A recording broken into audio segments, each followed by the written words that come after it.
Hello guys, Happy New Year. You may notice something weird about my video, the lighting. I got a ring light because I've been wanting a ring light for so long because it literally gets so dark. It is 3 p.m. and the sun is going down. Without this ring light, I wouldn't ever have a time to film. So thank you Shagan for getting it for me for Christmas. And I also got these Converses. Look. They're like platform Converses. I can't wear them anywhere at the moment because tier 4 and I am kind of self-isolating in my house, so I wear them in my bedroom. They're so cute. I think I have a Converse obsession because I have currently 4 Converses with this, but I love them. This is platform and yay. Ugh. Well, anyway, I think we should get to the video. So I'm doing like the best shows that I've watched this year. I'm not doing movies because I feel like I've watched more TV shows than movies this year. So yeah, and I tend to remember the TV shows that I've watched more than movies because they're longer and you really get to feel with the characters and stuff. So we're doing TV shows. I literally got my deck of post-it notes and wrote them down. But this one, I literally forgot that it was 2020, that it came out this year. I mean 2020. I'm filming this on the 1st of January, so it's no longer this year. 2020 is over. Yeah, but Sex Education Season 2. That came out 2020. It doesn't seem like it came out 2020, man. Oh my gosh. I have no words. I literally have no words. Sex Education is amazing. Season 2 was so good. The plot lines with Otis and Maeve and Amy, and how all the girls banded together to help her. But I'm not gonna spoil anything, but go watch Sex Education. It's great. I'm gonna do a video about it soon because it's British. It's a British show, but it's also not a British show because the way it is and the things they do, it's very American. So I'm gonna do a video about that soon. Next, Dead to Me. I spoke about this kind of in my quarantine watch video because I did watch it during quarantine, but Dead to Me is so good. You never feel like you'll relate so much to a widow. Jeff and I can't imagine what you're going through. Well, it's like if Jeff got hit by a car and died suddenly and violently. I am a 16-year-old girl. Never thought I would relate so much with a middle-aged white woman. But this show, it managed to do it. And it's so good. And they've been nominated for Emmys every single year. So, please, last season, please nominate it for an Emmy. Man. And but the thing is, it always gets nominated for comedy. It is not a comedy, man. It's got funny moments, but it's a drama. It's really not a comedy. That's my #1 pet peeve. There's funny moments of the show and the Academy is okay, because there's funny moments, it's a comedy. It's not. Next, Haunting of Hill House. Spoke about this again in my quarantine watch video. One of my best shows of all time. It came out 2 years ago. It came out 2018, but Haunting of Bly Manor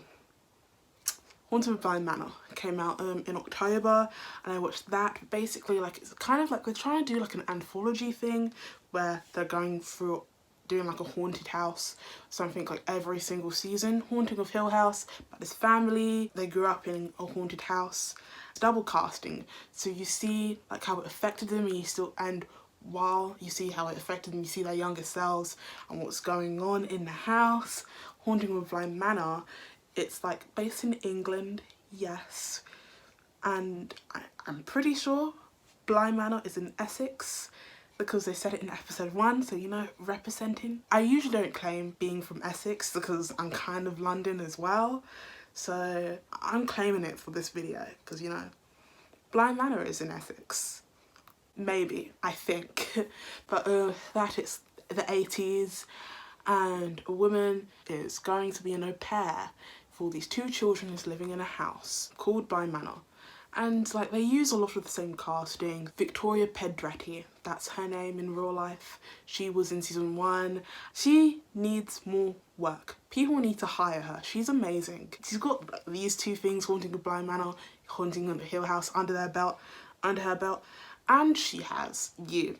Anyway, I need to stop being so in depth with the detail because this happened in my quarantine video. Like, it was literally 50 minutes long. It was 50 minutes long, and I closed my eyes and just deleted like a whole bunch of like footage because I was like, I can't decide what to delete, so I deleted a whole bunch of footage and it worked. Elite kind of like, it came out like end of March, so like I was watching it that week quarantine started, and like week everything went crazy. Elite season 3, oh my. Like I started watching Elite like just to like help me with Spanish, and I could say it was revision for Spanish GCSE when it really wasn't, but I got hooked.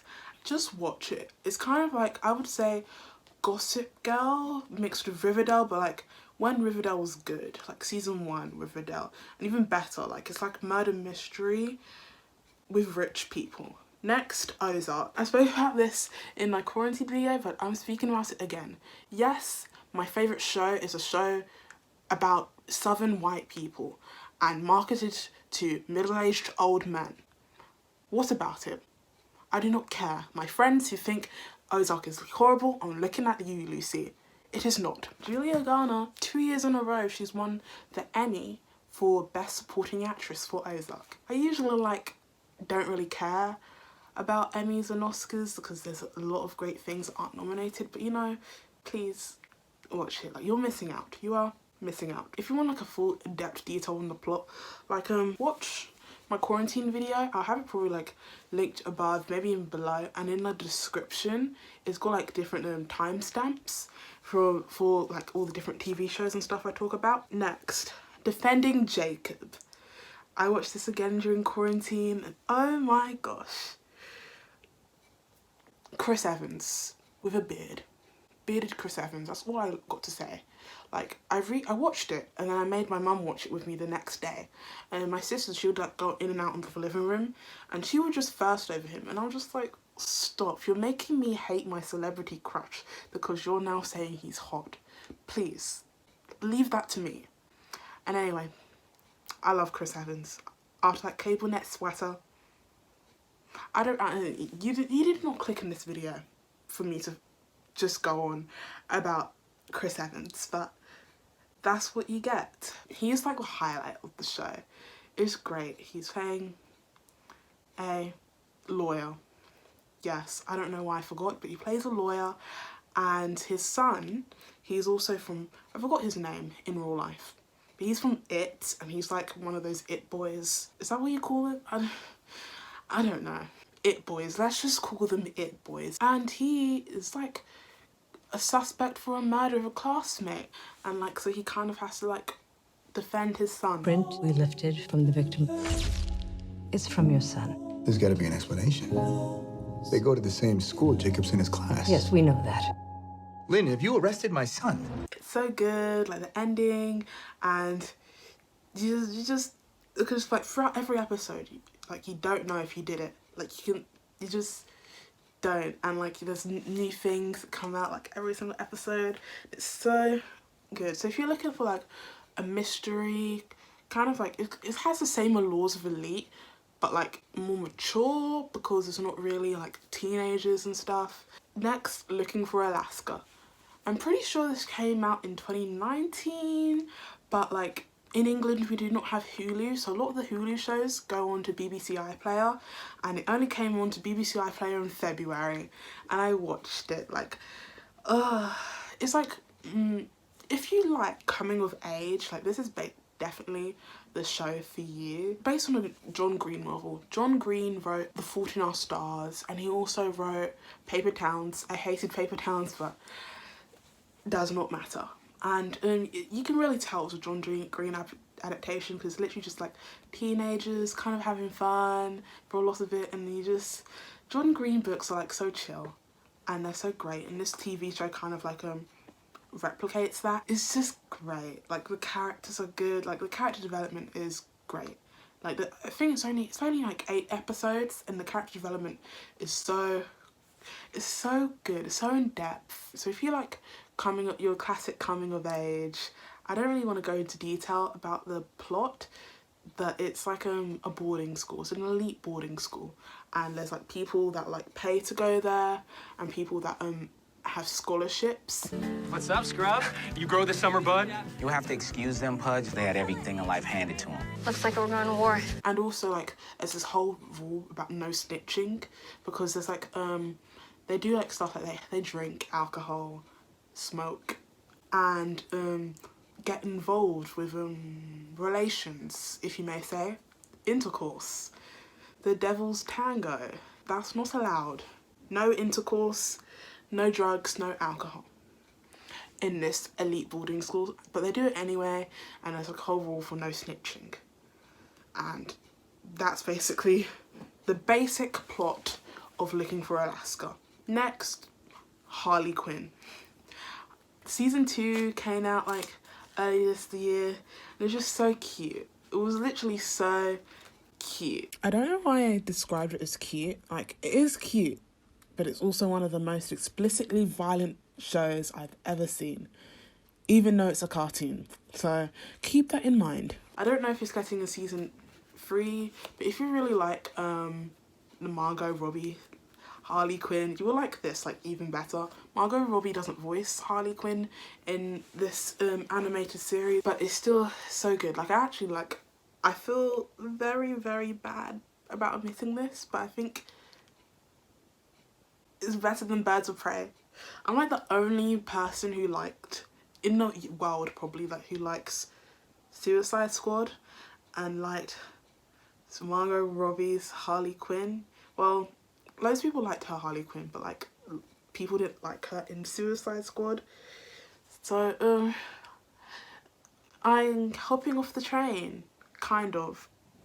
I still liked Birds of Prey, still unfortunately like Suicide Squad, but like I like Harley Quinn the animated series better. Next, The Umbrella Academy.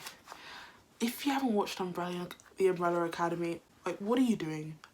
Is your life okay? Have you looked in the mirror and been like, what am I doing? Because you should. Like, what are you doing? Like, in my Halloween costume video, I actually pulled out 2 looks from The Umbrella Academy, Vanya and Klaus, but I think everyone knows about Elliot Page now.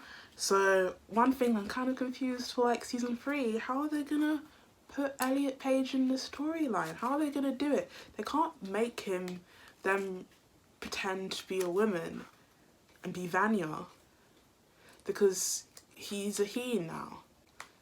I'm confused and I'm worried because I love this show. It's like one of my best shows ever. I'm just gonna forget about it. I'm gonna forget about it and not dwell on it too much. For like, if you haven't watched The Umbrella Academy, watch it. Watch it. If you haven't, I'm pretty sure you know what it's about, so I'm not gonna go into detail about the plot or explain the plot at all. And if you don't know the plot, like, it's on you. It's on you to research it and know. Like, are you okay? I don't think you are. Next, we got The Queen's Gambit. This came out in October.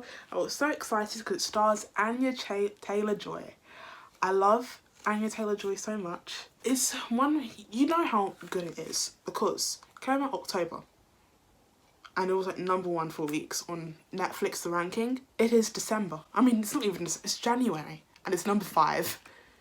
It never left the top 10. It never left the top 10 within like 2-3 months. Like, that's literally all you need. I don't think my mother has watched it. Mum, watch The Queen's Gambit. It is very, very good. If I have to describe it in 2-3 words, chess, drugs, and I don't know. Mental illness is 2 words. 4 words. Chess, drugs, mental illness. Next, Love, Victor.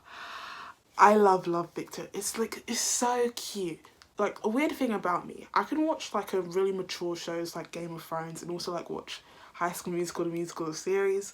Like, I can do both. Like, I love like cute shows, and I love like the mature stuff. Love Victor is kind of like more on the cute side, but it's still mature too with the subject matter. And it's basically a kind of like a spin-off series of Love, Simon. And if you don't know Love, Simon, it's like a closeted gay guy. And Love Victor, like, it surpasses Love, Simon like so much. It surpasses him, Love, Simon, so much. And like, basically Love Simon is Victor's mentor. Dear Simon, you don't know me, but my family just moved to Atlanta. And stuff, and helping him come to terms with his gayness. And it's so cute. Like, I actually want to rewatch it. But I remember when I watched it, I was just watching it on my iPad in the living room, and my mum and my sisters came and watched Selling Sunset, like this random reality TV show on the TV. And I was just watching the last 2 episodes. And within the last 2 episodes, I cried like 4 times. My mum was just like, what is wrong with you? And I was just like trying to be like, oh, I was like trying to hide the fact that I was sobbing over a TV show because it was very sad. Like, my life looked so sad. I was sobbing over a literal TV show in the last like 2 episodes.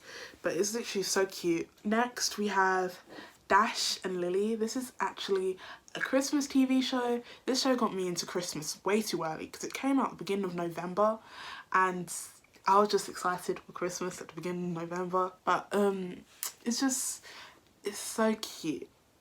That's how I describe it. I don't know if you guys would want to watch it because Christmas is over, but I think you can watch it any time of the year just for the storyline. It's kind of got like the same appeal of Looking for Alaska and Love Victor, like the coming of age.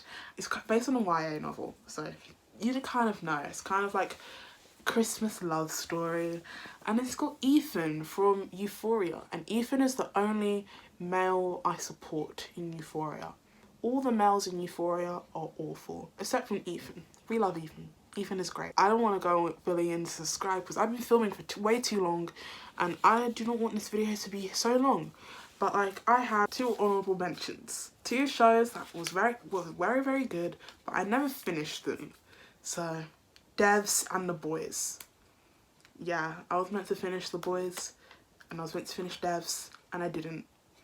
And my sincerest apologies to Lucy, who I promised I would finish both of those shows before the year's end. The year has ended, and I haven't finished it. I hope that apology is enough. Also, like, this has nothing to do with the video, but last night I watched Black Bear, and it was amazing. It was amazing. Like, it was very confused. It was like kind of like an abstract film, but if you like that, literally go watch Black Bear. It's great. Aubrey Plaza is amazing. But like, I hope you like this video, like, talking about TV shows, talking about films, talking about like anything that I enjoy. I mostly enjoy like entertainment stuff, but talking about it like really makes me happy. So yeah, like, I really loved speaking about it. Happiness is great. We should all just be happy. And Corona should stop. You're making us sad. Comment your favourite shows of 2020 and how excited you are that 2020 has ended and we are now in 2021. I praise to God that 2021 is not nearly as bad as 2020 was. But thank you so very much for watching. If you liked this video, like, you know, as I said, subscribe. Yeah, I hope you have an amazing rest of your day. Watch all the stuff I told you. If you haven't watched it already, watch. I was being passive aggressive in the video. Now I'm just dropping the passive and being aggressive. Watch these shows. Your life will change. So have a great rest of your day, guys. Wherever you're watching this. Bye.